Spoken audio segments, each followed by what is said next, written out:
साल 2021 कई देशों और नेताओं के लिए उम्मीदों भरा रहा तो कई नेता सत्ता की कसौटी पर खोटे सिद्ध हुए। साफ छवि वाली लोकप्रिय नेता एंजेला मर्केल को जर्मनी में अपनी राजनीतिक पारी का अंत करने पर भावुक विदाई मिली तो इजराइल में पूरे विपक्ष ने एकजुट होकर बेंजामिन नेतन्याहू को सत्ता से बाहर का रास्ता दिखा दिया।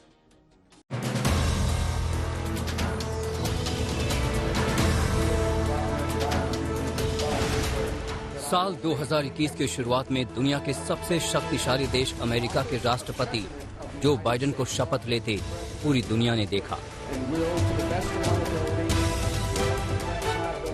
लेकिन इससे पहले अमेरिका में जो हालात हुए वो तो शायद ही कोई भुला पाया होगा। 6 जनवरी अमेरिकी इतिहास का वो काला दिन बना जो इतिहास के पन्नों में हमेशा के लिए दर्ज हो गया, जब ट्रंप समर्थकों ने अमेरिका का सत्ता मुख्यालय कहे जाने वाले कैपिटल हिल का घेराव कर हिंसा और उत्पात मचाया, जिसमें कई लोगों की जान भी चली गई।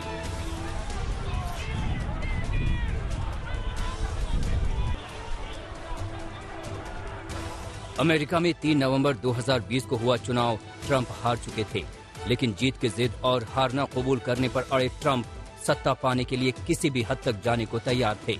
आखिरकार उन्हें हार स्वीकार करनी ही पड़ी।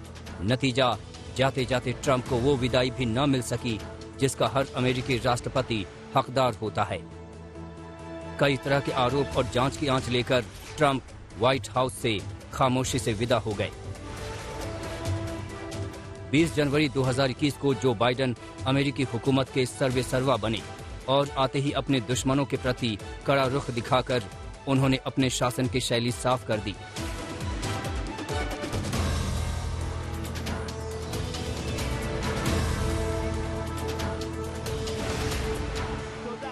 अमेरिका के बाद बारी आई इजराइल में 2 साल में 4 बार हुए चुनाव से थक चुकी जनता के फैसले की। लेकिन इस बार के चुनावी नतीजों में भी जनता असमंजस की स्थिति में रही।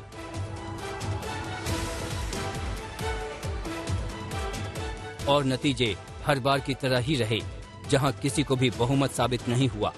लेकिन तमाम छोटे दलों के साथ गठजोड़ का गणित पास कर नेफ्ताली बेनेट इजराइल में सरकार बनाने में कामयाब हो गए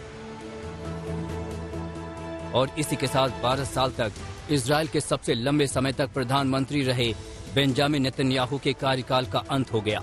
सत्ता में आते ही बेनेट ने यूएई का ऐतिहासिक दौरा कर दुनिया के सामने इजराइल के रुख को साफ कर दिया।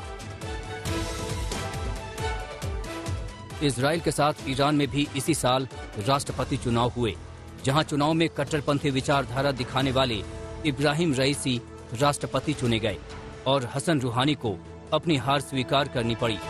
इब्राहिम रईसी ऐसे नेता थे जिन पर अमेरिका ने पहले ही प्रतिबंध लगा रखा था और बाइडेन अपने चुनावी भाषणों में भी जिनके खिलाफ कई बयान दे चुके थे। इसलिए रिश्तों का रास्ता टेढ़ा मेढ़ा था। फिर भी दोनों देशों के बीच परमाणु समझौते पर एक बार फिर बातचीत शुरू हुई, लेकिन दोनों ही के अड़ियल रवैये के चलते अब तक ये बेनतीजा रही है। साल 2021 जर्मनी में एंजेला मर्केल के 16 साल के कार्यकाल का विदाई वर्ष भी बना और यूरोपीय संघ के सबसे घनी आबादी वाले देश में एक नए युग की शुरुआत हुई। जर्मन संसद में 736 में से 395 सांसदों के समर्थन के साथ ओलाफ शोल्ज को जर्मनी का नया चांसलर चुना गया। हालांकि यहां भी 26 सितंबर को हुए चुनाव के बाद सरकार बनाने के लिए जोड़ तोड़ का ही गणित काम आया। अब 3 दलों को मिलाकर जर्मनी में सरकार बनी और एंजेला मर्केल को शानदार विदाई दी गई। चुनावी सत्ता परिवर्तन के साथ साल 2021 में कई देश सैन्य तख्तापलट का भी शिकार हुए, जिसमें म्यांमार दुनिया का पहला देश बना जहां के नेता आंग सान सू की को सेना ने चुनाव में धांधली का आरोप लगाते हुए विद्रोह कर गिरफ्तार कर लिया और सत्ता हथिया ली। तख्तापलट की खबर से देश में डर का माहौल पैदा हो गया है। हालांकि फ्लैश मॉब जैसे तरीकों से इसका जब तक विरोध जारी है। म्यांमार में तख्तापलट की तस्वीर के बाद दुनिया ने सूडान और हैती में सेना के विद्रोह की तस्वीरें भी देखी। सूडान में सैन्य बलों ने देश के प्रधानमंत्री अब्दुल्ला हमदोक को नजरबंद कर दिया है, तो देश का नेतृत्व करने वाले कई अन्य सदस्यों को भी हिरासत में ले लिया गया है। तो वहीं कैरेबियन देश हैती में तो सेना ने सत्ता पर कब्जा पाने के लिए राष्ट्रपति जोवेनेल मोइसी की हत्या कर दी, जिसकी तस्वीर पूरी दुनिया ने देखी। हर नेता सत्ता की समाप्ति पर एंजेला मर्केल जैसी विदाई की उम्मीद रखता है, लेकिन अमेरिका में डोनाल्ड ट्रंप की जिस तरह से विदाई हुई, ऐसी विदाई शायद कोई और नेता कभी नहीं चाहेगा। आज तक ब्यूरो।